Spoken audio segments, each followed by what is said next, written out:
A continuación, escucharemos la conferencia Un México Posible, impartida por Salvador Alba, presidente del Tecnológico de Monterrey, quien desde su incorporación en 2011 lidera la transformación de esta institución. Se ha destacado por su trayectoria en diversas compañías de clase mundial, al impulsar una cultura de transformación organizacional enfocada en el desarrollo humano, el empoderamiento, la innovación y el emprendimiento. Bienvenido a este espacio, Salvador Alba.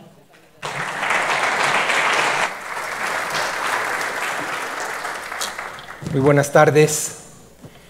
Como decía Memo, estos foros de debate son importantísimos en las sociedades porque hoy vivimos la inmediatez, la urgencia y si no estamos también dedicados a los temas importantes de transformación hacia donde va la humanidad y el cambio de la sociedad, lo que empieza a suceder es que a través del tiempo empezamos a darnos cuenta que nos estamos quedando atrasados. Hoy futuro no existe, existe presente, y lo que hoy decidamos hacer en el presente va a determinar fundamentalmente ganadores y perdedores. Este libro que escribimos José Antonio y yo viene de un pensamiento de hace 2 años. Hace 2 años, estando en el TEC y viajando prácticamente a todos los centros de investigación del mundo, inclusive sesionamos el consejo del TEC una vez al año en un país diferente en las universidades. Hoy en 2 semanas vamos a Singapur, el año pasado nos tocó Israel, y cuando estamos viendo los debates y las agendas que están viendo estos países en el cambio de tecnología o de revolución 4.0, regresamos a México y nos preocupa que nuestro debate todavía es muy primitivo, es decir, muy básico, y desgraciadamente hay que atender los temas coyunturales urgentes, pero estos grupos, las universidades, los grupos de academia, debemos de definitivamente estar dedicando estos tiempos a estos temas que son los que generan cambio. Y dejen plantearles, porque mucho de esto está en el libro, pero quisiera darles un poquito el sabor en estos minutos de lo que estamos hablando. A veces no nos damos cuenta del nivel de cambio que viene en la humanidad, que el foro le llama Revolución 4.0, y que va a cambiar radicalmente el modelo como vivimos. Hoy estamos hablando más de un capitalismo compartido, y en ese debate es donde estamos viendo, en los últimos 20 años no ha habido productividad en general humana, por la forma como hacemos las cosas, usamos la energía, pero viene un cambio que va a generar una productividad enorme, y esos cambios no los vemos y se van a dar posiblemente mucho más rápido de lo que pensamos. Y ese cambio que escuchamos por todos lados, que es exponencial, a veces no entendemos qué significa esa exponencialidad, y a mí me gusta ejemplificarla con los 30 metros de 30 pasos, y si eso lo lleváramos exponencial, 2 pasos, 4, 8, prácticamente recorreríamos 26 vueltas a la Tierra cuando llegáramos al paso 30. Ese es el nivel de cambio. Prácticamente todo lo que hoy conocemos se va a ir a costo cero cuando impacte a billones de seres de la humanidad, y lo vemos aquí en esta gráfica, donde hace años nos tocaba 70 años que 50 millones de usuarios usaran el avión, y hoy una buena idea puede llegar a 50 millones de clientes. ¿Qué empresa nuestra logra 50 millones de clientes en 19 días?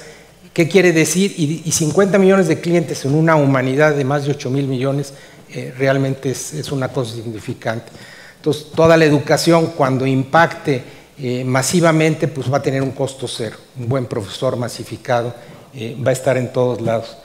Y el tema que a veces se nos olvida es que cuando vemos nosotros países ganadores y perdedores, tienen que ver con decisiones y las discusiones que tomaron en su momento. Y recordemos simplemente México en los años 40 o 50 se debatía entre elegir alguno de estos 3 sistemas. Afortunadamente no nos fuimos al sistema comunista, pero también nos equivocamos porque el sistema de economía cerrada que en ese momento tomamos, en realidad si lo comparamos con los que al final tomaron el libre mercado, pues la relación contra los tigres asiáticos que siempre vemos éramos bastante parecidos. ¿Qué nos pasó en el 94? Pues fundamentalmente, nos avanzaron, prácticamente México seguía en $6,000 por habitante y estos países nos avanzaron. Y además posiblemente el tema más grave de México es que se volvió la segunda economía del mundo con más disparidad entre riqueza y pobreza. Nos abrimos fíjense lo que hicimos en el 94, vimos que manufactura era posiblemente lo que estaba determinando el éxito de estas economías y nos fuimos a manufactura. Pero en ese momento nacía Internet y estos países se dieron cuenta que Internet iba a cambiar la forma de vida y se fueron a la economía del conocimiento. Y nosotros ahí pudimos haber dado ese salto y decidimos irnos a manufactura, es decir, fuimos siguiendo la ola que estos habían seguido 20 años. ¿Y qué pasa? Pues que hoy nosotros nos ponemos a revisar y estos países pues ya traen 30, 40 mil o 50 mil dólares por habitante con menos dispersión de riqueza y nosotros avanzamos a 8 mil dólares por habitante. Entonces nuevamente pareciera que dos olas importantes se nos fueron de la mano. Y la pregunta hoy es, hoy viene esta revolución 4.0 y la pregunta es, ¿nos vamos a subir esta ola? Todavía no estamos en la economía del conocimiento y ustedes se van a dar cuenta que los cambios y el debate que ahorita tenía que tener México es subirnos rápidamente esta ola. Y la otra cosa que vemos, hoy ya somos la economía 15, pero recuerden que hace 15 años éramos la 9. Estamos perdiendo posiciones muy rápidamente. Somos grandes porque somos muchos habitantes, pero en realidad desde el punto de vista cuando ven indicadores, fíjense los indicadores de México. El índice Gini, que es la dispersión de riqueza-pobreza, 123. Fuerza laboral. Lo que hemos construido en la historia de México es que solo 16% de la fuerza laboral tiene algún estudio universitario, ya no hablemos de la calidad. Es decir, el 84% está excluido a salarios de 4, 6, 7 mil pesos mensuales. Competitividad internacional, facilidad para hacer negocio y desarrollo humano. Y posiblemente desarrollo humano es la apuesta más importante y eso pues al final es lo que está ocasionando esta disparidad enorme. Y siempre que hablamos, no hay forma en cualquier organización, país, todos los países que nosotros visitamos traen claridad de rumbo, traen visión. Y uno de los problemas, cuando no tienes visión, toda la energía se desgasta, porque la energía se enfoca a los problemas, no a la visión. Entonces el tener una visión es maravillosa porque cambia la energía hacia la aspiración de lograr algunas cosas, un estado diferente. Y hoy lo que nos está pasando es que en el discurso, hoy no tenemos el discurso, tenemos el discurso de los problemas, pero no el discurso de lo que puede ser este país. Y el planteamiento de este libro es darle un discurso diferente a este país, que yo creo que todos como sociedad lo estamos esperando.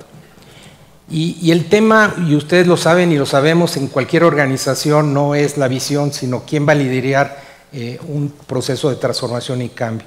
Porque a pesar de que tengamos una visión, la visión no es más que una declaratoria, pero gestionar y ejecutar una visión es una complejidad enorme en el mundo digital que estamos viviendo. Y hoy, si ejemplificamos, y lo decía el Foro Económico Mundial hace 3 años en su reunión, hicieron el diagnóstico de los problemas de la humanidad, pero curiosamente uno de ellos es que no hay líderes para enfrentar los retos de la humanidad. Es decir, y en 8,000 millones lo que estamos viendo es que no estamos aprendiendo cómo gestionar el cambio.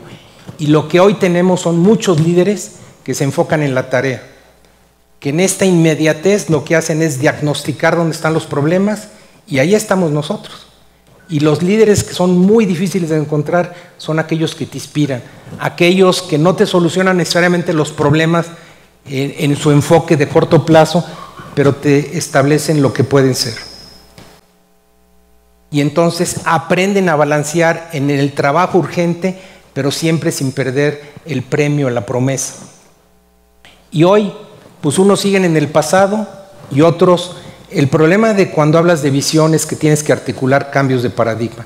Y ustedes se van a dar cuenta que México, en esos errores del pasado, tenemos que gestar algunos cambios de paradigmas y esos cambios de paradigmas es lo más difícil para gestionar en una sociedad. México sin duda está diagnosticado con estos 3 temas, son los temas que todo el día se hablan y la característica es que los países que están enfocándose en la revolución 4.0, como le quieran llamar, Su enfoque es talento, talento, talento, gobiernos digitales, prácticamente la intervención humana para los negocios no existe, elimina la corrupción y simplifica la vida de los ciudadanos y los costos. Ciudades divertidas y emprendimiento, es decir, no es una agenda tampoco tan complicada, se concentran en 3 grandes cosas, lo hacen bien. Y uno tiene una característica, hablar de esto emociona, tiene carga positiva. Hablar donde estamos en la coyuntura de México tiene eminentemente una carga negativa en donde hoy estamos inmersos todos. Ahora, la pregunta es cómo construir un nuevo modelo de país para México, para cualquier país, y nosotros establecimos un modelo de transformación que es parte de 3 cosas. Hay que tener rumbo, pero hay que cambiar la forma de organizar. Fíjense, hoy México se abrió hace 24 años, pero dejamos toda la organización de 40 años, una organización fragmentada, poco enfocada al cliente, cara. Entonces, si no cambiamos la forma de gestionar, ¿de qué nos sirve tener una visión? Y el tema más importante es la cultura.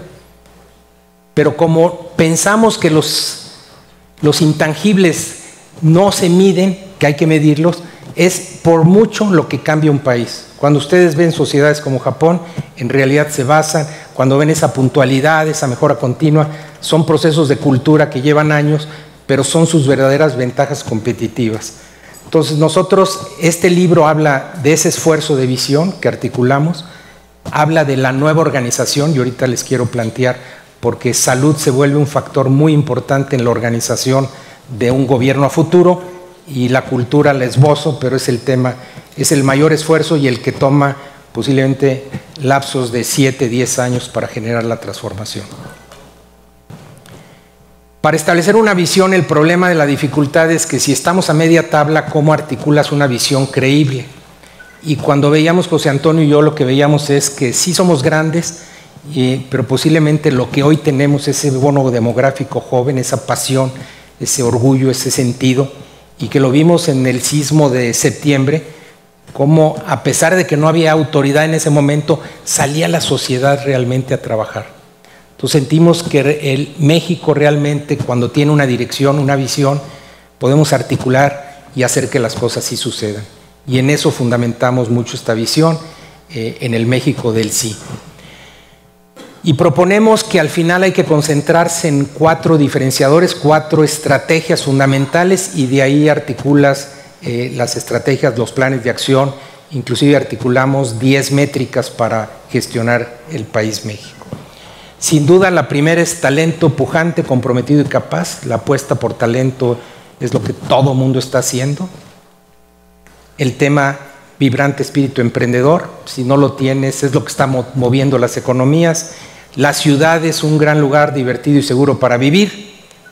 Y por otro lado, sistemas amigables. Y cuando nosotros analizamos estos 4 grandes temas en un semáforo, pues realmente no tenemos ninguno verde, y posiblemente el último, ecosistema amigable para las empresas, bastante distante de lo que necesitamos. Y rápidamente voy a darles unas guías de por qué es importantísimo el talento, porque nos hemos abrido mucho a materias primas, pero somos uno de los países más cerrados en la parte de talento, atracción de talento. ¿Qué hacemos las empresas para cumplir nuestra misión? Atraer talento, retenerlo y desarrollarlo. Bueno, los países hacen lo mismo. Y los países fundamentalmente son sus centros de investigación privados, públicos, y las universidades los atractores del mejor talento, profesores y alumnos. Y los países le apuestan fundamentalmente a las universidades. Singapur tiene 2 universidades que están en el top 10 del mundo, un país chiquito. Israel tiene 4. México tiene solo 2 universidades en el top 300. Después, además de tener estos centros, tienes que tener las ciudades divertidas y seguras para vivirlos.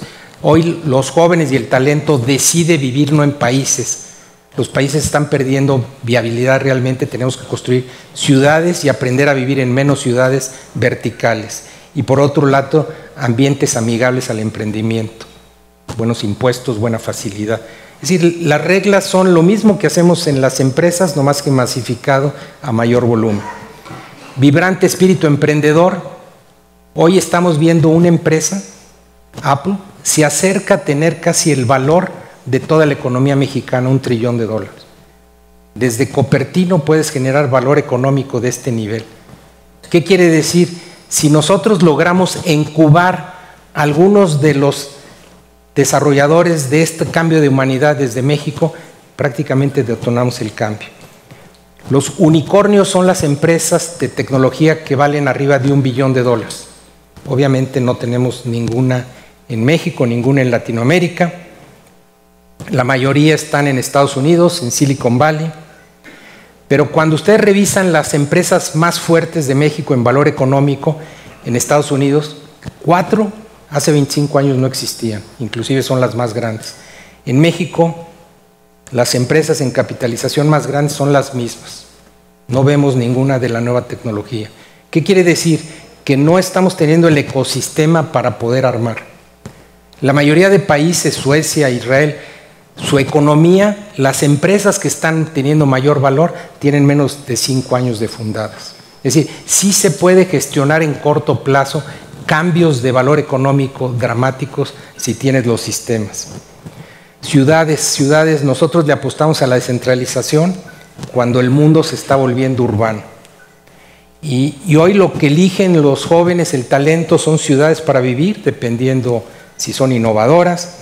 Vean las ciudades de México en dónde están. Y el tema no es que estemos ahí, es que seguimos perdiendo lugares porque no estamos gestionando ciudades. Ciudades de calidad de vida, ciudades para estudiantes. Entonces, dependiendo cada posicionamiento que le demos a una ciudad, pero México debe tener 5 o 7 ciudades muy importantes. Vean, cualquier país, generalmente 1 o 2 ciudades son las que las detonan y después a través de eso generan todo el cambio. Un tema muy serio de México es que decidimos, si ustedes se recuerdan, hace 34 años nace Infonavit y la idea era descentralización, un poco copiar el modelo americano. Y lo que hizo es que la población urbana creció 2 veces, pero la mancha urbana creció 6 veces. ¿Qué pasa cuando los servicios que yo tengo que dar, es decir, el desastre que venía para México era muy predecible? No había recursos, servicios básicos insuficientes, pérdida de seguridad. Y además, posiblemente uno de los paradigmas más fuertes, nosotros no tenemos recursos para mantener nuestras ciudades. Somos el segundo país del mundo que no paga prediales o paga prediales muy bajos. Los prediales en México tenían que ser de 10 a 20 veces y depender menos de los impuestos federales para que las ciudades sean sostenibles. Entonces creamos la mancha urbana y además le pedimos a los servidores públicos que nos dieran servicios y servicios de calidad. Obviamente dependemos para poder regar nuestros parques que nos manden los impuestos federales, que son promotores de la inversión. Es decir, traemos chueca todo el tema fiscal. Y un ecosistema amigable, los gobiernos digitales, México está muy, muy atrasado. Hace 25 años abrías tú en muchos de estos países una empresa en 5 minutos. Estonia 99% de sus servicios son digitales.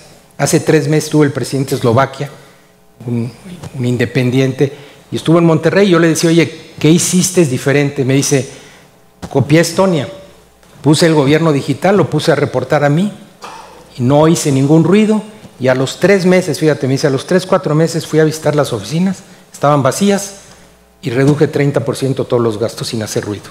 3 meses me está hablando. No está hablando de cambios en generaciones, cambios que se pueden dar mañana. No se los puedes dar tú a gestionar a las oficinas, lo tienes que gestionar en procesos verticales. Y al final, en una hoja está el planteamiento que hacemos José Antonio y yo. Sí hay 4 diferenciadores, hay 4 estrategias para cada uno y hay que meterle métricas, pero si se ponen a ver, pues tenemos 3 verdes, muchos amarillos y muchos rojos. Pero véanlo en positivo. Esto te dice que si trabajamos bien y empezamos a meter verdes, pues rápidamente el país cambia. Entonces hay que cambiar el discurso de decir estoy muy bien. Todos los países hemos avanzado, todos. Pues ha habido una evolución humana. El problema es si estamos evolucionando para estar donde están los mejores del mundo, y eso cambia. Ese cambio de discurso simplemente es un cambio de realismo que nos lleva en otra dirección. Y les decía que el tema de organización de gobierno es importantísimo. Si seguimos gestionando fragmentado, ningún secretario va a poder actuar, porque en realidad cada uno tiene pedacería de un sistema de decisión. ¿Cómo te organizas? Por procesos, entendiendo que la razón de ser son los públicos a los que atiendes, o clientes, como les llamamos en empresas, y este es el organigrama que planteamos José Antonio y yo para la estructura de gobierno. Si ustedes ven, estamos planteando 4 procesos de valor: salud y prevención, yo pondría prevención antes que salud; promoción del bienestar y felicidad. Casi todos los países que van en esta economía ya empiezan a tener ministros de la felicidad y están preocupados de la salud mental y todas estas enfermedades que está ocasionando, e indicadores de bienestar más que económicos, porque seguimos midiendo lo económico cuando las personas quieren vivir más que tener y acumular. Y por otro lado, el cambio climático y medio ambiente se vuelve obviamente un factor de salud. Entonces, en esa estructura que estamos hablando, hay tres sectores o procesos de valor que son muy importantes y que tienen que ver con el bienestar humano, el bienestar o lo que nos une aquí. Y después planteamos los procesos rectores, donde debía de haber una oficina de transformación y futuro, de valores, inclusión, etcétera. Y por otro lado, los procesos rectores. ¿Cómo es posible que no tengamos un área de digital o de tecnología en el gobierno que ponga al ciudadano, como lo está haciendo la India, con el ojo ya como indicador? ¿Por qué tenemos que llevar papelería, cada trámite a cada lugar? Finanzas sanas, espacios físicos de oficina, alguien que gestione. Las oficinas hoy empiezan a ser espacios que no se usan. ¿Cómo empezamos a cambiar la forma de trabajar? No puedes dejar que cada oficina de gobierno empiece a decidir. Entonces tienes que empezar a tener procesos que cruzan para poder cambiar toda la cultura de gobierno. Entonces sí requiere una transformación seria. En muchos de estos países también vemos que quien gestiona los países no es elegido es elegido por los parlamentos, ¿verdad? Ahora que estamos en Singapur, vamos a tener una reunión con el primer ministro, que lo eligen, es un operador de país, y el presidente es el que es elegido por la ciudadanía. Entonces también darnos cuenta que gestionar un país requiere profesionales, no necesariamente políticos. Y por último, el tema más importante es cultura. Nosotros planteamos que si no elegimos algunos valores que refuercen a México, los empezamos a medir, que se pueden medir, y por otro lado, al medirlos tomamos medidas de incentivar, premiar, o tomar medidas también a quien no viva los valores. Y estos valores partimos de amabilidad, servicio, innovación, trabajo en equipo, honestidad, y sentimos que, salvo amabilidad y servicio, que es uno de los valores que más nos reconoce, los demás posiblemente están en rojo. Pero imagínense que a cada uno de estos valores le pones una conducta, vas a cualquier oficina de gobierno, los mides desde la perspectiva del empleado, el ciudadano y funcionario que los cumple, lo promueves, lo incentivas, y el otro pues tiene consecuencias si no vive los valores de la institución. Esto lo haces en 3 meses, no es algo que tengas que esperar. Pero simplemente si no nos dedicamos a medir esto, pues tampoco lo podemos gestionar. Entonces, en conclusión, el gran problema de no estar en estos discursos es que estos discursos implican tomar medidas, y por eso es muy importante que los pensadores que están aquí, la academia, los centros de investigación, generen el debate, porque mucho de este debate no lo van a poder hacer los políticos porque no genera votos. Pero fíjense los paradigmas: educación de calidad y meritocracia.